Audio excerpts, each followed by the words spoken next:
Bom dia, pessoal. Eu queria fazer mais um vídeo sobre evolução, continuando aquela série que a gente começou. Da última vez a gente discutiu seleção natural e eu mostrei como muitas pessoas entendem o processo de uma forma errada, achando que é uma causa, quando na verdade é meramente a consequência de alguma coisa que leva a uma diferença, um diferencial de reprodução e de sobrevivência. E hoje eu gostaria de falar sobre a mutação, né? E essa série ela é especificamente sobre a vertente neodarwinista ou síntese moderna da evolução, né? Por exemplo, o que a gente está discutindo não se aplicaria, por exemplo, ao lamarquismo ou outra variação de evolucionismo. Aí lembrando, por gentileza, se você gosta desses vídeos, se inscreva, porque muita gente assiste os vídeos e não se inscreve, acho que 60% das pessoas. Então, dá o like, compartilha caso goste, se não, xingue nos comentários, para mim tanto faz, mas faça isso. E como a gente estava discutindo da última vez, a gente imaginou uma população hipotética de camundongos que coloniza dois ambientes diferentes, por algum fator, seja ele uma migração ou um fator geológico que parte essa população ancestral. E a gente estava discutindo que, né, indivíduos mais escuros, caso hajam indivíduos mais claros em um ambiente, por exemplo, de neve, que seria esse aqui de cima, comparado com uma floresta, eles sobreviveriam mais porque se camuflam mais de um predador, como por exemplo uma ave, não é? Mas a questão é a seguinte: para que o indivíduo sobreviva mais do que os outros, tem que haver uma variação entre eles. E a seleção natural ela não explica essa variação. Pelo contrário, ela explica como que uma variação ela acaba diminuindo com o tempo. Só que a seleção ela não pode explicar a origem da variação, que é a parte mais importante do processo, né? Senão fica uma coisa vazia. Quem está mais adaptado sobrevive mais, mas como você explica a adaptação? Então, na nova síntese, a única fonte de variabilidade nova é a mutação genética, não há outra. E a mutação genética, eu não vou entrar aqui fazer um esqueminha sobre isso, mas a mutação genética é uma alteração no DNA, não é? Que ocorre o tempo inteiro no nosso genoma, mas o nosso genoma tem um sistema de correção que procura por erros no DNA e os corrige, e 99,9999% dos casos esses erros são corrigidos, mas às vezes esses erros não são encontrados, eles passam batido e são transmitidos. Então o que acontece é você imaginar, por exemplo, uma palavra, né? Se você trocar as sílabas ali, né, ou as letras, você vai gerar um erro na hora de ler, vai ficar uma palavra errada. No caso do DNA, você está gerando um aminoácido incorreto, e esse aminoácido incorreto vai ser enfiado na proteína, que pode gerar um efeito negligente, que não altera a função da proteína, pode acabar com a função da proteína e, de acordo com a nova síntese, em algumas ocasiões a proteína pode ganhar uma nova função. Agora, a taxa de mutação ela é ridiculamente baixa, como eu disse, porque é um mecanismo de reparo. Essa taxa ela não é só ridiculamente baixa, mas dentre essas mutações que ocorrem com uma taxa ridiculamente baixa, há uma taxa ainda mais ridiculamente baixa de alguma mutação que possa causar algum tipo de vantagem. Tá? E lembre-se que nós estamos falando de uma única proteína. Proteínas são aqueles bloquinhos que constroem as coisas, mas você alterar uma única proteína, não há garantia nenhuma que essa proteína vá gerar alguma coisa de surpreendente. Tá? Você tem vários tipos de mutação. Então suponha que você tem A e T. Então eu não vou lembrar qual que é o aminoácido correspondente à tríade AA, mas se você tiver uma mutação pontual, você trocaria esse A por alguma outra coisa, sei lá, um T, por causa de alguma degradação. Às vezes um nucleotídeo ele perde uma base, um grupo ali químico e vira uma outra base. Então você tem uma alteração. Isso aqui vai alterar um único aminoácido da proteína. Ou pode ser que não altere nada, que seria a mutação neutra, porque aquela mesma tríade ela lê para o mesmo aminoácido. Mas você pode ter uma deleção. Você deleta, né, por algum tipo de erro, você tem uma perda de um aminoácido, e agora, ao invés de ler essa tríade, o ribossomo vai ler essa tríade, né? E vai ler errado todas as outras tríades a partir disso, porque você deletou um. Então isso aí vai alterar a proteína daqui para baixo, né, na hora de ler o código. Então você tem mutações de grande efeito e essas são em 99,999999999% dos casos extremamente danosas, né? Porque você vai alterar a proteína inteira.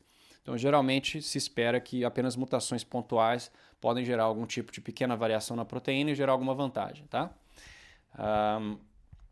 Então, esse é o único mecanismo que a nova síntese pode nos proporcionar. Então, a ideia aqui é de que uma mutação desse tipo alteraria uma proteína e alteraria algum tipo de função do organismo, entendeu?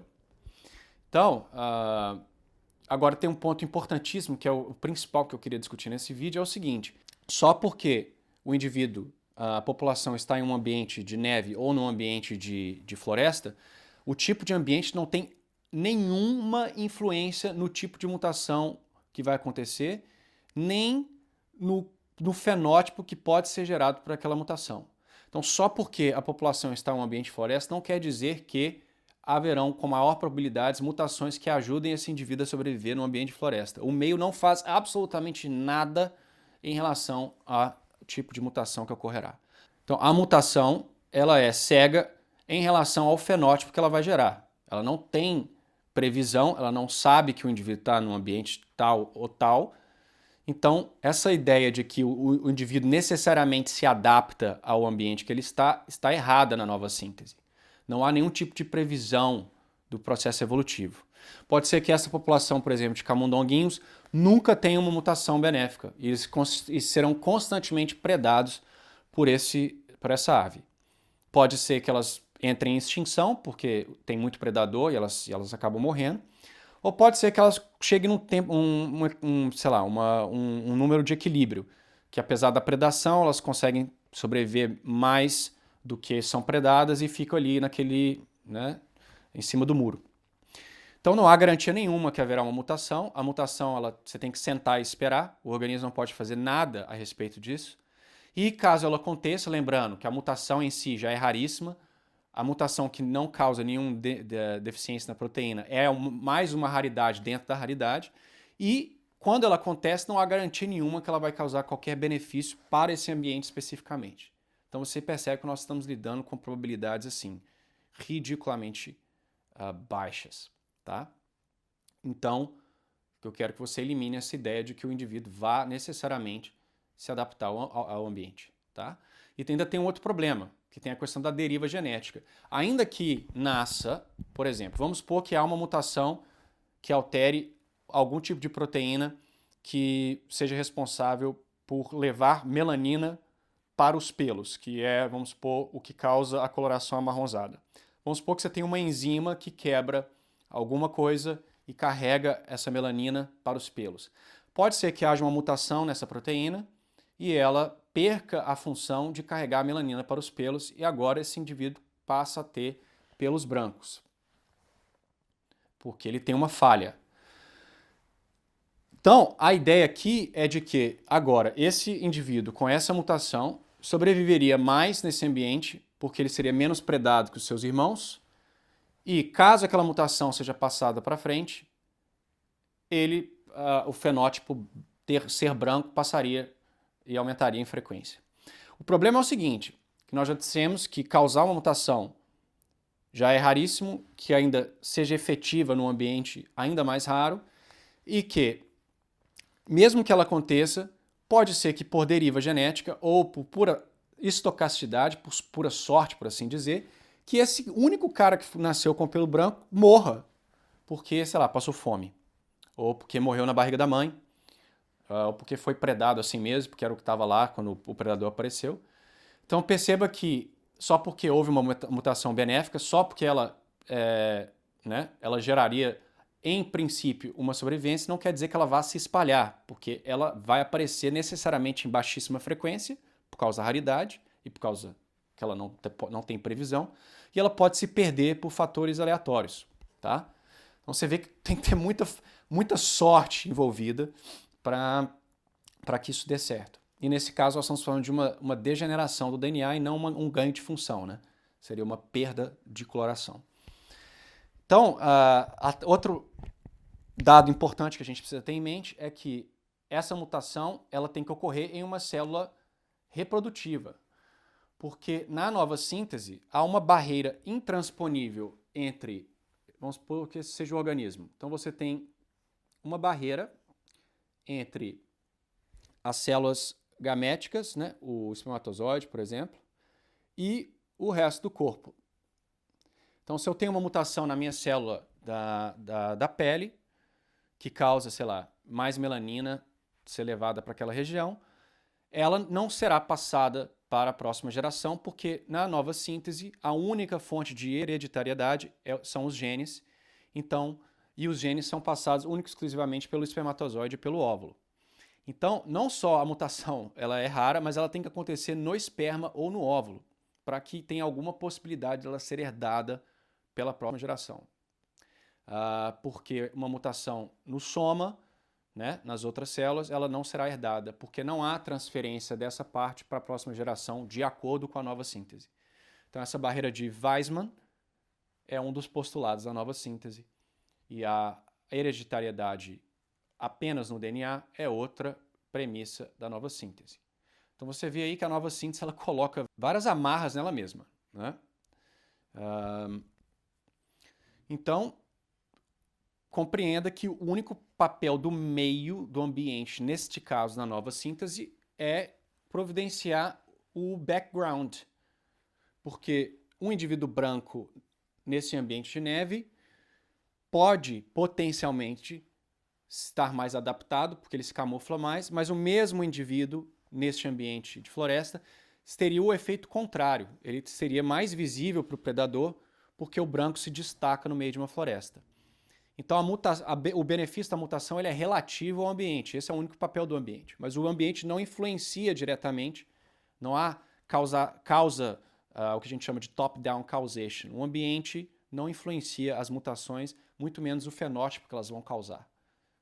Então, quando uma pessoa que defende a nova síntese disser que a evolução de acordo com a nova síntese não é aleatória, isso é um erro fundamental, tá? Eles estão pensando que a seleção natural não é aleatória, porque o sujeitinho branco que está sobrevivendo mais aqui nesse ambiente, ele não está sobrevivendo por causas aleatórias, mas sim porque ele se camufla mais. Tudo bem, isso é fato. Só que lembre-se que a seleção natural não é uma causa da evolução neodarwiniana. O que causa essas diferenças é a mutação, e a mutação é sim aleatória. Você dizer, indivíduos que estão mais adaptados sobrevivem mais, isso para mim é irrelevante. Você não está me explicando nada. Eu quero saber como que o indivíduo se adapta ao ambiente e a nova síntese tem apenas a mutação como resposta. E a mutação é aleatória sim. Então o processo neodarwinista é um processo aleatório no seu coração, né? Então não tem como fugir disso. E quem disser o contrário ou está mentindo ou não entende o neodarwinismo que ele diz estar defendendo. E ainda te chama de burro que não compreende a teoria se você fala que ela é aleatória. Não, ela é aleatória e o Jacques Monod, ou não sei pronunciar o nome dele, ele é francês, então talvez Jacques Monod, que era um bioquímico famosíssimo, escreveu um livro Chance and Necessity, ele era um neodarwinista, ganhador do prêmio Nobel, e eu vou colocar a frase dele aqui no vídeo. Ele descreve o processo evolutivo como puramente efeito do acaso. E ele está correto. Os neodarwinistas daquela época, eles eram mais honestos, eles tinham um background de filosofia muito maior, e hoje em dia os cientistas não têm nenhum background de filosofia. Eu falo isso porque eu sou cientista e eu não tive nenhuma aula de filosofia, tá? Então é isso.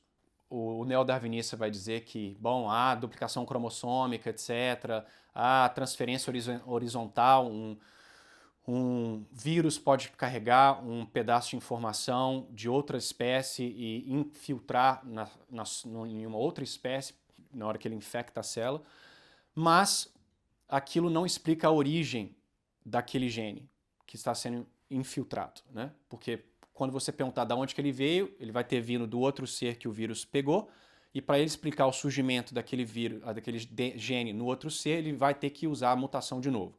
Então tudo acaba indo para a mutação, né? A duplicação cromossômica. Tá, duplicar cromossomo é você repetir uma informação que já existe. Aí eles vão te dizer, mas isso dá mais oportunidades para mutações acontecerem, porque agora você tem 2 cromossomos iguais produzindo as mesmas coisas, então você diminui o efeito deletério de uma mutação, porque ele só vai afetar um dos cromossomos. Tudo bem, mas como que você surge com a variação? Com mutação. É sempre mutação. Não tem como escapar disso, tá? Esses outros mecanismos, eles são apenas auxiliares. Eles não geram a informação nova. Então, é basicamente isso. Espero que tenha ficado claro. Seleção meramente descreve a sobrevivência diferenciada e a reprodução diferenciada. Para que a sobrevivência e a reprodução diferenciada ocorram, tem que haver variabilidade na população e essa variabilidade só pode surgir por mutação. Então espero que tenha ficado claro. Qualquer dúvida, mande nos comentários e podemos no futuro, quem sabe, fazer uma série igual, porém mais avançada para quem se interessa. Mas o meu objetivo com esse canal não é ficar dando aula de biologia. Quem sabe eu não ofereço um curso pago, porque eu preciso ganhar um dinheiro também no futuro, mas para que você entenda, porque a maioria das pessoas que defendem o neodarwinismo na internet e mesmo nas escolas e nas universidades, eles mencionam as coisas simples. Eles não têm um conhecimento avançado do tópico e muitas vezes eles cometem esses erros grotescos de falar que seleção natural é o exato oposto de aleatório, o que é uma completa loucura.